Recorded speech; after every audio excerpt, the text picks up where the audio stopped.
Akenshi umukiza tunyuza mu birushya kugira ngo dukoreshe imbaraga nyinshi mu kubisohokamo.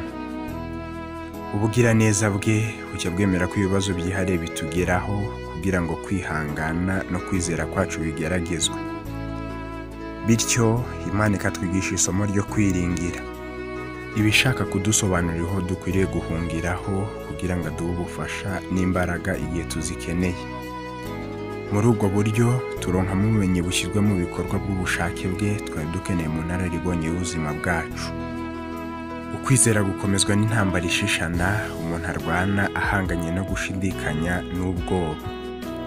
Kwizera gusingira amagambo y'Imana ntikubaza imiterere y'ibintu bikomeye guhamagarirwa gucamo, ariko umubare mwinshi ni w'abafite kwizera guke.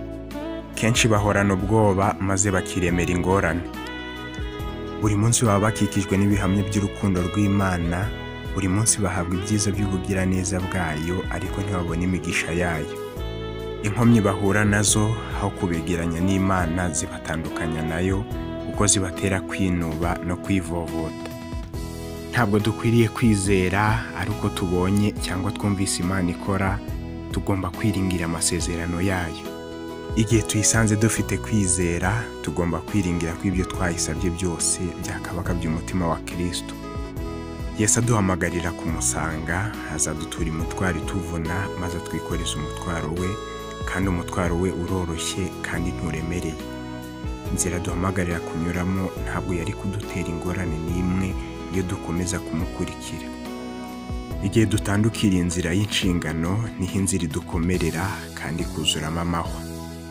Dore icyo ukwiriye kumenya, kumva ko Imana iri kumwe nawe, ibyo byonyine byamara ubwoba umwana utinya ibyajyaga gutuma ubuzima bumubera umutwaro uremereye. Ugomba guharatura mu ntekerezo zawe iri sezerano ngo marayika w'Uwiteka abambisha amahema yo kugota abamwubaha akabakiza. Zaburi 34:8.